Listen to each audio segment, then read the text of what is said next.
All right, if everyone can take a seat, I will get you situated with your groups to start off with.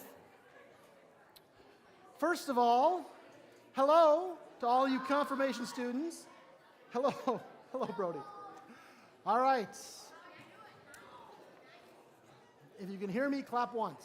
If you can hear me, clap twice. If you can hear me, clap 3 times. Okay, well, welcome. Welcome to Confirmation tonight, folks, and for those of you who are joining us online, welcome to you as well. Before we jump into a new year of confirmation, we do need to get situated with our small groups. 8th graders and 7th graders, most of you know who your groups are already. If you're in 8th grade or 7th grade, raise your hand if you don't know who your group leader is.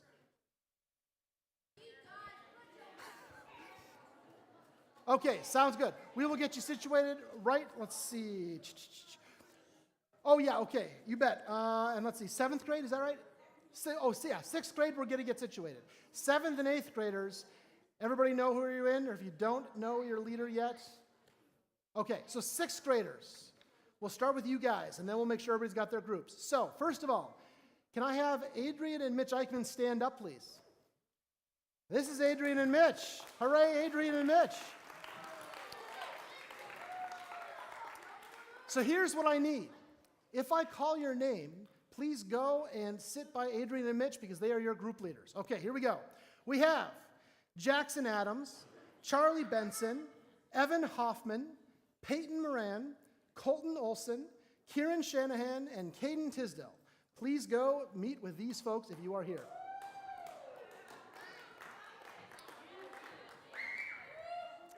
And Mitch and Adrian, you guys will eventually be in room 9. Do you know where that is? Yes, great. Also, I really apologize if I pronounce your name terribly. I am terrible with that. Okay, Jen and Jeff Erickson, stand up, please. This is Jen and Jeff Erickson. Round of applause. They will be meeting in the parlor, which is inside the main office. If I read your name, please go and sit with them in the pews right here. Logan Berg, Gavin Eichmann, Isaiah Holte, William McFarland, Preston Morrison, Bentley Wildman, and Jackson Markert. If I've called your name, please go and sit next to Jeff and Jen. All right. Thank you, Gavin. Next up, we have Sean and Lindsay Whiting. Please stand up, Sean and Lindsay. Round of applause for Sean and Lindsay.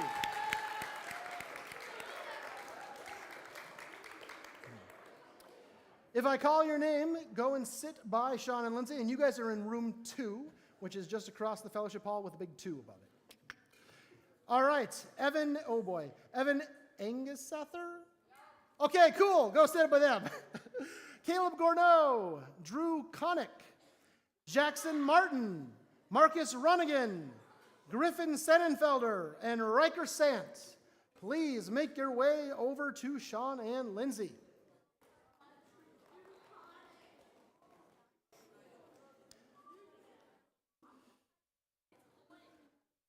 Thank you. Appreciate it. All right, Bethany Wesley and Rebecca Snyder, please stand up. Round of applause for these 2 lovely human beings.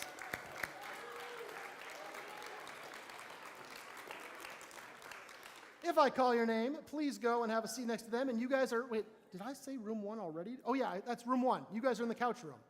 Yes. All right, so we have Emma Bakavoy, Jaden Thunder Davis, Haley Jacobson, Mackenzie Nash, Millie Wesley, Riley Petrowski, Isabella Truax, and KK Kingbird will be all with together Rebecca and Bethany. Please make your way over to the 2 of them.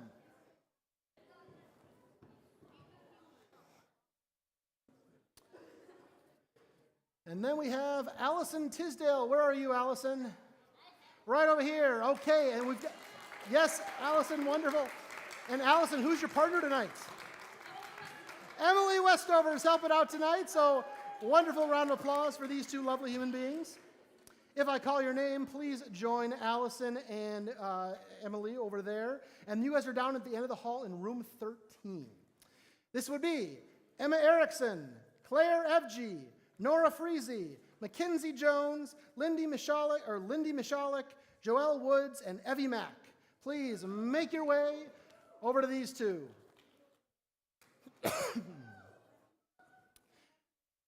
Is anyone in 6th grade that I did not call your name?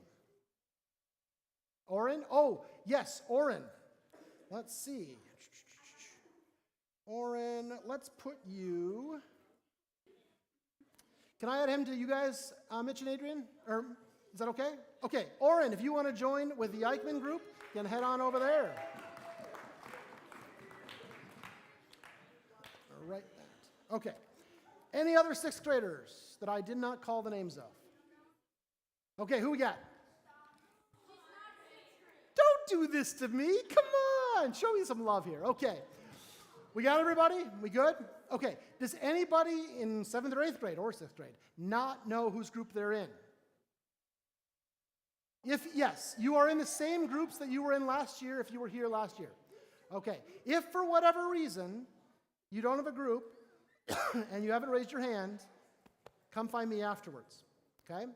Now, how this is going to work tonight is we are going to, first of all, get to know a few of our staff members here. I am Pastor Jeremiah. Good to meet all of you who I haven't met before. Glad to have you here. Hello.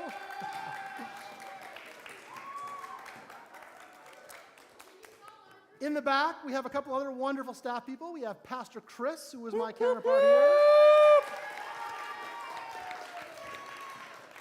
And by the way, you were awesome tonight in worship. Great job, everybody, singing and praising Jesus. All right, all right. And who's standing next to you, Chris? This is Samantha. Sorry, I had to make sure my mic was back on. This is Samantha Melberg. She is our AV tech specialist back here. Everybody say hi, Samantha. Hi, Samantha. There, now you know them. Glad to have you with us. And then, of course, Pastor Brigitte, who I'm interrupting as she's talking. Well done with a quick stand-up. Pastor Brigitte, for those of you who don't know her, is from Ardal Lutheran and will be joining us in confirmation as well. All right. Well, with that, I think it's about time to jump into how we're going to be doing things for tonight. Bruce, you got something for me? With the whole offering thing. Oh, you want to say something? Yeah. Oh, wait, come on up. This is Bruce. Yay.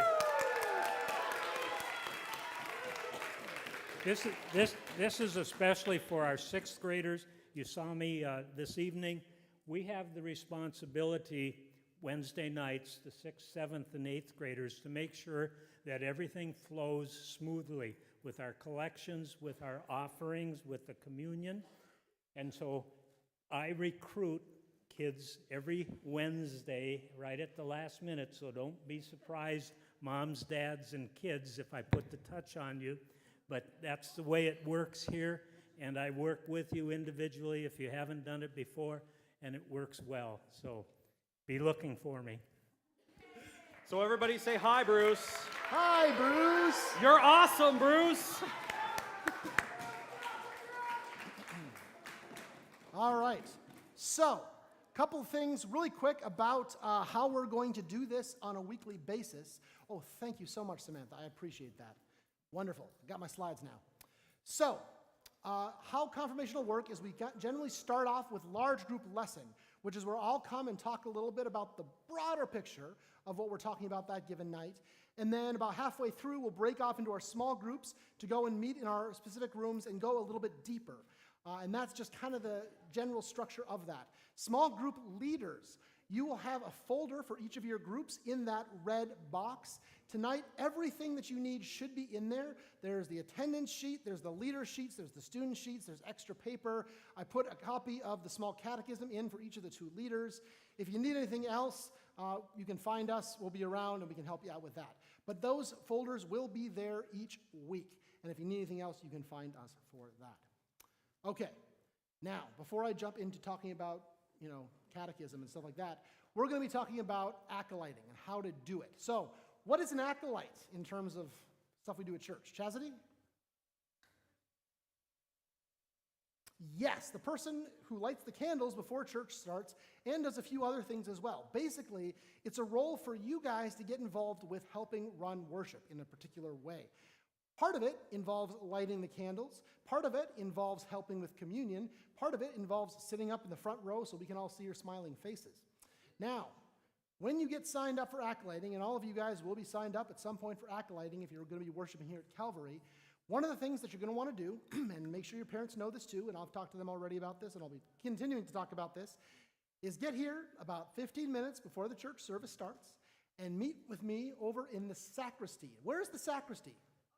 Over there! That's right, it's over there. It's a room just outside of that door. It's got a big door on it, like other rooms tend to have. East, yes, there you go, to the east, not the west. It's over there. And so I will meet you there. I'll meet you there to get you your candle lighters and get all the information you need for acolyting on that given day. Now, just a real brief refresher for those of you who've done this before, and for sixth graders who haven't seen this before, this is how this candle lighting thing works, okay? There's a little knobby right here that controls your wick going up and down. Yeah, it's pretty neat. When you want to put the fire out, you go like this, and then what's the most important thing that you do after that, 7th and 8th graders? In the back, yeah. Yeah, you.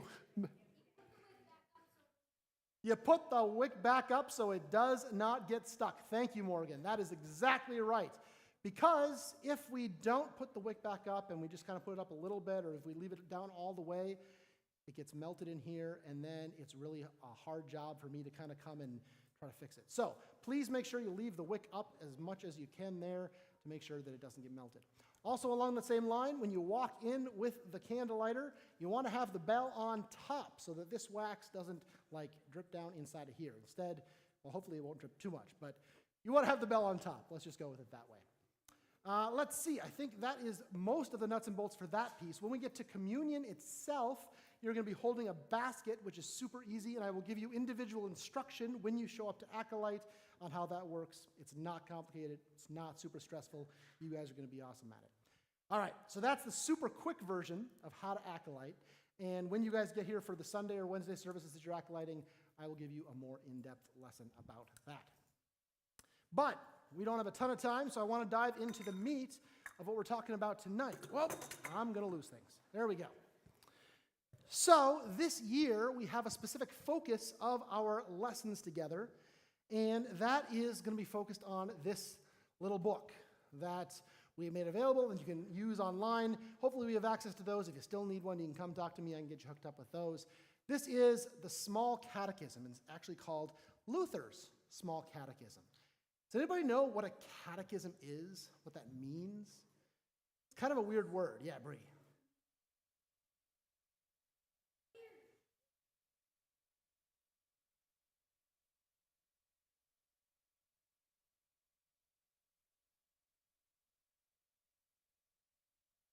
That's a really good answer. It's Luther's perspective on what the Bible is about. Yeah, that really encapsulates a lot of what it is. What I might say is that a catechism in general is instruction in the Christian faith.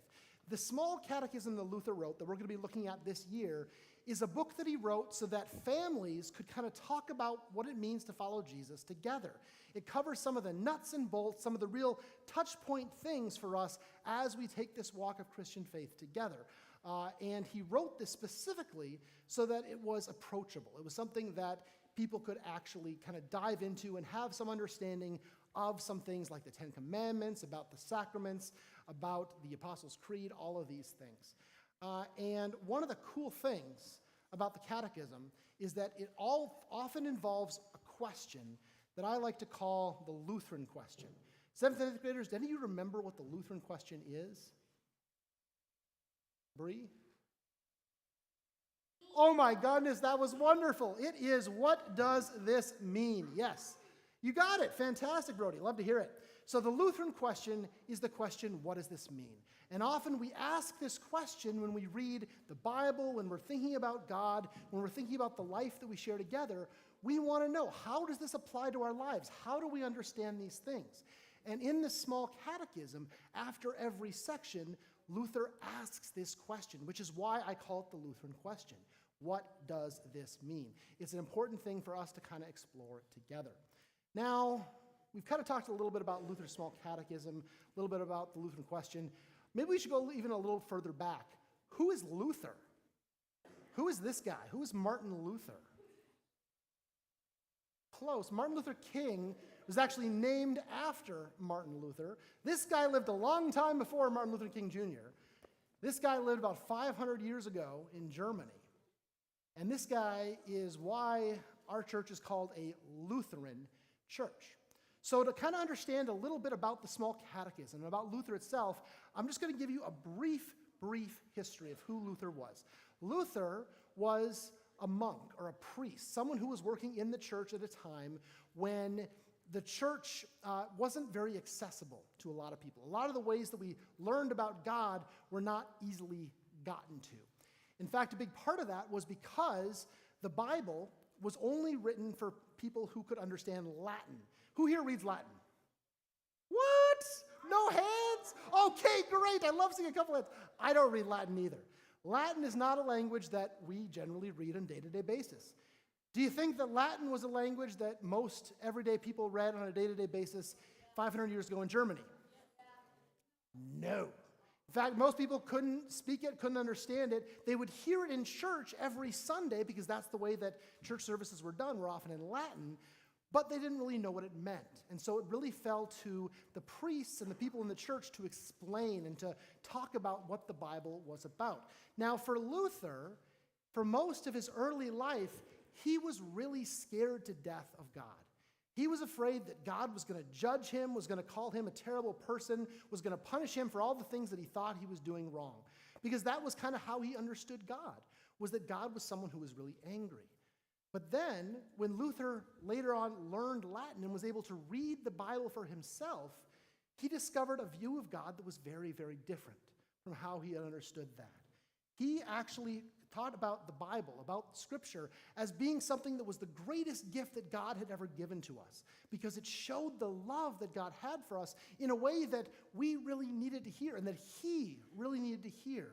A God that wasn't meant or wasn't trying to hate somebody or judge somebody or punish somebody, but a God who was meaning to love us and welcome us and to walk with us through all the difficulties of life. In fact, there's a verse, and this is your memory verses for tonight. It'll be on your worksheets when you get into your small groups, that he found incredibly valuable. This was Ephesians chapter 2, verses 8 and 9. It's a verse that he came across when he was reading Scripture, and it says, "For by grace you have been saved through faith. And this is not your own doing, it is the gift of God, not the result of works, so that no one may boast." And what Luther thought was so cool about this verse was that it talks about the love and the grace of God as being gifts, not something that we earn, not something that we could ever earn, but rather that is a freely given gift because God loves us, and that we're welcomed into God's family just because God loves us and for no other reason. And it freed him from all of that worry about being judged or about being punished, because he recognized when he was reading this that God is a God who loves him very much. And this very much changed his faith. So, a couple of definitions of some of the words in there. Grace and faith we talk about a lot. Who knows what grace is when I talk about grace? Any ideas? What's grace? Yeah. Maddie. You forgot. All right, yeah. Peace is a good way of thinking about it. Grace could be peace that we get from God, or that feeling of being welcomed by God. Brody? Thankfulness, I like that a lot. Absolutely. Being thankful to God for things. Yeah, Marin. Unexpected forgiveness. Yes. Grace being unexpected forgiveness. That's fantastic. Well, what about faith? We have grace through faith. What does that mean? Yeah, having hope in something that is given to us not because we do something for it, but we trust, right? It's about having hope and trust in somebody. Now, these are a couple of your vocab words that I'm going to give you definitions of here, but I really do like the definitions we came up with tonight. But think about it this way too. Grace is the freely given acceptance and forgiveness of God. And faith is a living and daring confidence in that grace that's been given by God. So these are things that really were emphasized by Luther in how he understood the love of God. Now, the reason that Luther is someone we know about is not just because he had a great understanding of God, but because he came into conflict with the church of his time around some of these ideas. Now, at the time that Luther was doing his monk thing, there was this practice called selling indulgences. Does anybody know what an indulgence is in the terms of a church? Yeah, Isaac. Pardon? Oh, like indulging a lot of food. Yeah, that's one way of defining it, right? Like you allow yourself to do something. That's really great. And that actually connects a bit with what we're talking about with indulgences in the church. In the church at the time, it was kind of like, well, I'll give you the definition I have up here. It was a document that granted forgiveness for a certain amount of sin. You could indulge in a certain amount of sin, and then you could be forgiven for it with this document that you could purchase. You could buy the grace of God. Now, what do you guys think Luther, who had this great understanding of grace being a free gift, thought about the idea of buying that grace? Do you think that he was a big fan of that? He was not. He did not like that idea at all. In fact, he said, it's kind of like you're selling something to somebody that's already theirs. Grace was a gift that God gave to people, and here the church was trying to sell it to people. And so Luther said, that makes no sense. What we really need is for people to be able to read the Bible for themselves, to be able to understand this for themselves. And they can't do that when it's written in Latin and they don't speak Latin. And so he decided that he was going to translate the Bible into German, which was the language that his people spoke. And so he spent a ton of time by hand writing out a translation of the Bible that then, because of a really cool invention called the printing press, was able to be spread around the whole world in different languages. Everybody was able to read for themselves the grace of God, which kind of started this whole thing we call the Protestant Reformation, this idea of a whole swelling of change that occurred in the church. And so over the course of this year, we're going to be looking at a lot of Luther's ideas around these concepts of grace and forgiveness and the joy that is found in God. So, again, just to reiterate some of your vocab words you can talk about in your small groups. We've got, let's see, what was the first one here? We got catechism, instruction in the Christian faith. We got grace and faith, grace being the freely given acceptance and forgiveness of God, and faith being a living and daring confidence in God's grace. And then indulgence was a document granting forgiveness for a certain amount of sin. I could talk about this for a long time, but I also want to give you guys a chance to talk about this in your small groups. So leaders, if you haven't already grabbed your folders, I see most of you already have, but there's the box over there that has those folders. Also, on the side, as you leave, there are some flyers for some fun youth events that are happening through Brett. He's got some stuff for youth gathering, for some other stuff. I think camp stuff might be over there too. Feel free to grab some of those for your kids as well to have some conversations about. 8th grade boys, stay where you are. We're going to be having a conversation together, but before we do that, we're going to have everyone else scoot to their rooms, and then we'll gather. So, thanks for talking with me tonight, and go and have some time with your small groups.